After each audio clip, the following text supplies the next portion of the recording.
Alright, Yoski mga kabrando ko dyan. Taringaho, nandito tayo ngayon uli sa tindahan.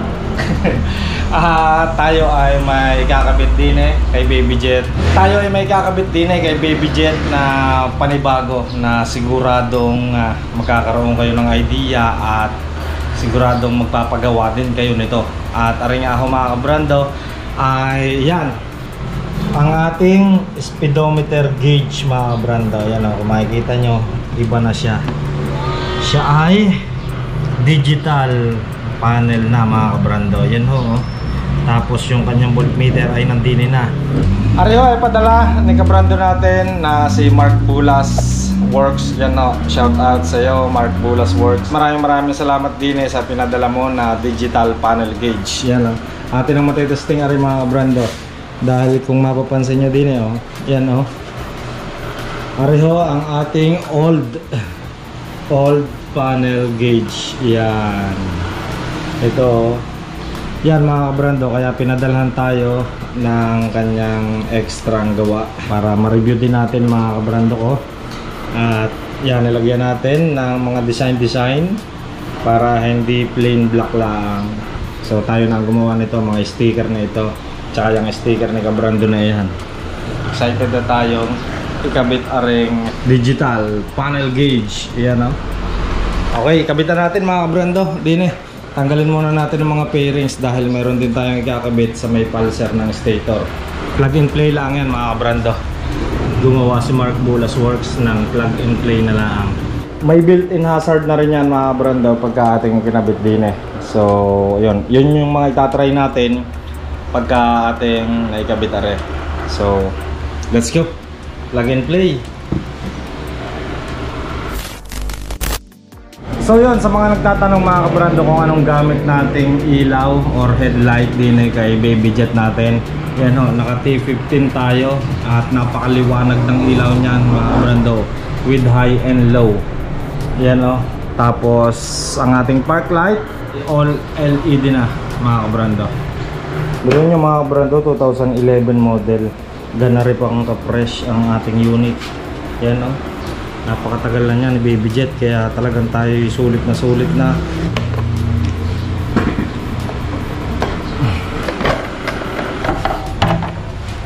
Okay, tanggalin natin.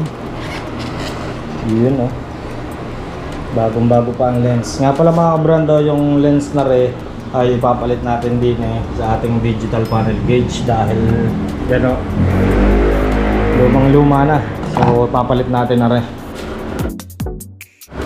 Okay yan mga kabrando, natanggal na natin ang kanyang panel gauge and then ring kanyang socket. At ngayon, how to install mga kabrando ang ating pag-uusapan din Areho yung sa RPM, gaya na nabanggit ko kanina. Sabi ni Mark Bulas Works ay din sa may tapat ng pinaka-lock niya ikakabit. So arin na yung sa gauge natin. Ayan, yan yung sa gauge natin, bali tapat ng color gray na wire. Dito natin ikakabit doon sa may bandang gitna, dito sa may tapat ng kanyang lock. Dito natin siya isasalpak mga kabrando para sa RPM. Okay, dito sa gitna mga kabrando, dito natin isasalpak itong sa RPM na ito. Tapos dire-diretso doon sa may blue wire ng ating stator. So mamaya na natin iintindihin nyo na rin muna. Kakabit natin yan sa may gitna. Yan o, Diyan natin ikakabit sa may gitna mismo. Ayun, ay salpak na natin. Yun, naglock na. Okay na mga kabrando, nasa gitna na siya, nakasalpak na siya. Okay, kabit na natin na rin. Yan na mga kabrando, mas malinaw na siya. Atin ang isalpak ang kanyang. Yan na mga kabrando, nakasalpak na. At okay, testingin natin yung speedometer cable. Kakabit muna natin bago natin i-testing. Okay, yan, okay na. Let's see, testingin na natin. The moment of truth. Yun, napakalupit, lahat nagana.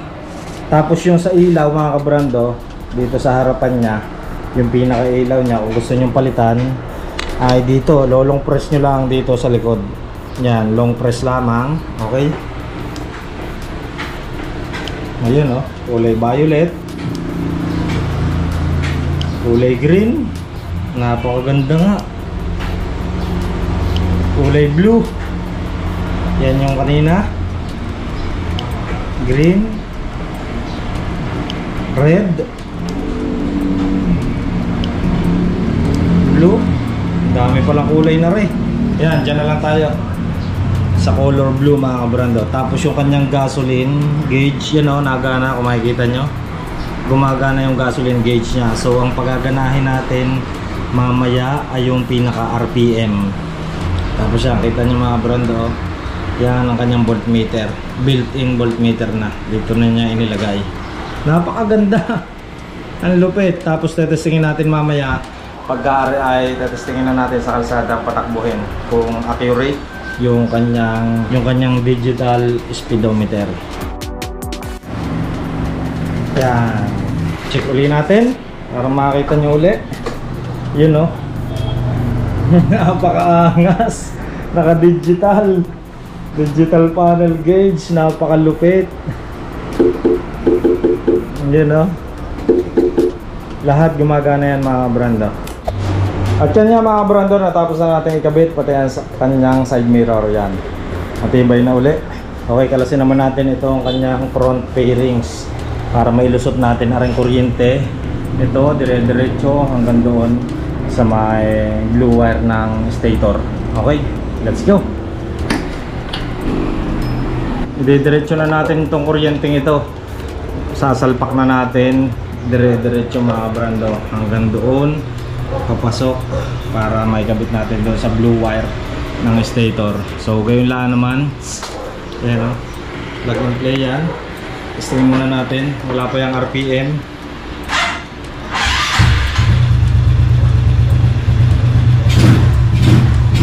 Ayan o, kung mapapansin nyo, wala siyang RPM. Tsaka gumagana ang gas gauge. Yan o, nagbiblink, wala na tayong gas. Tapos yung kanyang voltmeter, napakaangas. Yan o, malaki ang kanyang voltmeter. So, hindi pa nagana yung kanyang RPM, kaya yon, kakabit natin aring wire na are mga branda. Kalasin na natin aring kanyang engine cover at ating itap na ang kuryente. Yan, napalusot na natin mga kabrando din eh. So madali lang namang ilusot, gaya nga kanina yung aking pinakita sa inyo. Dito lulusot, tapos ipapasok dito, tapos yan, dire-diretso hanggang doon.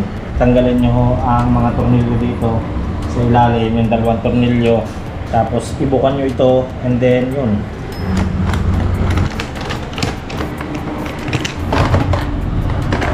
Okay, yan na.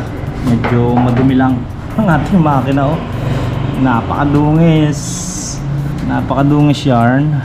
Alright mga kabrando, at aring nga yung kuryente galing doon sa panel gauge, dinirekta na natin din eh. At are yung blue wire coming from the stator. Yan o, ating isinalpak lang doon para mapagana yung kanyang RPM. Yan, ganyan lang mga kabrando. Tapos ipipix lang natin ng konti para hindi masyadong nagagalaw, para hindi siya mahugot. Sinalpak lang natin yung mga kabrando. Wala na tayong in-improvise or tinalupang kuryente mula sa stator. Ito lang yung tinalupan natin, itong galing doon sa panel gauge, and then ating isinalpak doon. Yan ang mga kabrando, sinalpak natin diyan. Ganun lang. Tapos ite-tape lang natin din eh, at i-strap para hindi siya magalaw na magalaw. Okay, ating testingin na ang kanyang RPM.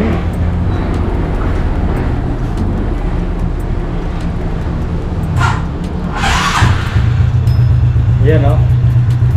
Ayun, gumana yung RPM mga kabrando. Kanina hindi yan nagana, pero ngayon lumabas na. Okay, ating i-rev. Tingnan natin.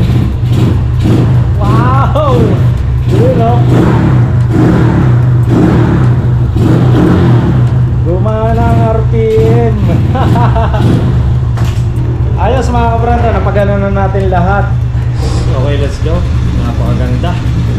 Ayun o. Napakaganda, napakalupit. Naka-digital panel gauge na tayo. So, testingin naman natin yung kanyang speedo. Yun naman ang testingin natin. at ilalabas na natin. Let's go! Alright mga kabrando, tara nga, inilabas na natin si Baby Jet doon sa tindahan at testingin na nga natin ang kanyang speedometer, ang overall na digital panel gauge. Testingin na natin, punta tayo ng gaso at magpapagas na rin tayo para matry na rin natin. Ayan o, yung RPM, napakalupit. Yung gas gauge, oh, nagbiblink na. Yung odometer lang mga kabrando, yung back to zero, syempre. Yan oh. Okay, let's go.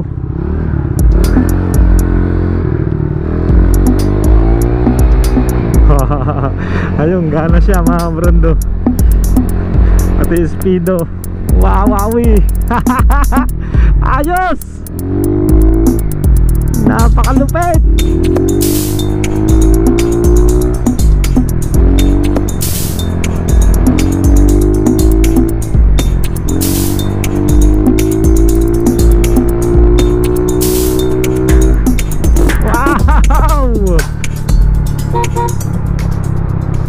Plug and play mga kabrando. Ayan, wala na tayong dapat pang baguhin, basta lang isasalpak ng isasalpak. Basta sundin nyo lang mga kabrando yung ating tutorial video na ginawa din kung paano ikabit, kung saan ikakabit. Yan, madali lang naman, kaya nyo namang masundan yan. Pwede nyo rin i-apply sa ibang motor, sa Mio or sa mga dating mga yung stock na panel gauge, tapos i-convert din nyo sa digital. Very accurate mga kabrando, napakaganda. Oh, pwede mo pang baguhin ang ilaw, yung kanyang LED light din nyo sa panel gauge. May red, may green, may dark blue. Okay, pagas tayo din sa gaso. Titingnan din natin kung aangat. At syempre, aangat yan dahil yan no, nagbibiblink na nga, ibig sabihin gumagana. Pula? Oo, pula. 100.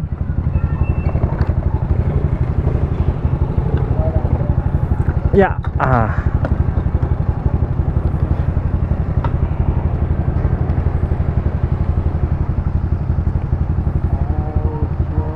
Ayun, tumataas. Pinaltan ko, ginawa ko digital. So, ayos, gumana. Ayun oh, tumaas. Ayan mga kabrando, tumaas. Accurate lahat, pati RPM, speedometer, pati battery indicator o voltmeter. Ayun. Sa liit ng tangke ng SkyDrive mga kabrando, biro nyo 100, ay 3 na agad ang nadagdag. Nilagyan lang natin ng design yan. Yan, kung makikita nyo, yung ating sticker, tapos din ay may mga bula-bulaklak na konti. Wala, nilagyan lang natin ng design para mas maangas tingnan, hindi siya yung normal or plain black. Ayun. Oo, salamat.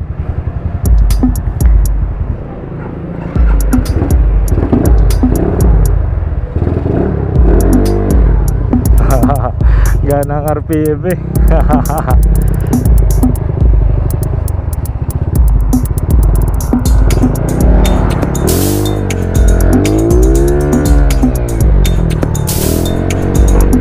Maabot yata ng 10,000 RPM. Wow, wow, wey. Sa mga magtatanong nga pala mga kabrando, areho ay kargado na 160cc. Kaya ho, maganda ang RPM at maganda manakbo. Pwedeng ipangulit, pwede rin ipangarera. Maraming salamat. Like, comment, share, and don't forget to subscribe to my YouTube channel. Siyempre alam nyo na yan, Jet Moro Speed on the House mga kabrando. Hanggang sa muli nating update at rat-ratan. Oh, nakakamiss na nga rat-ratan. Please.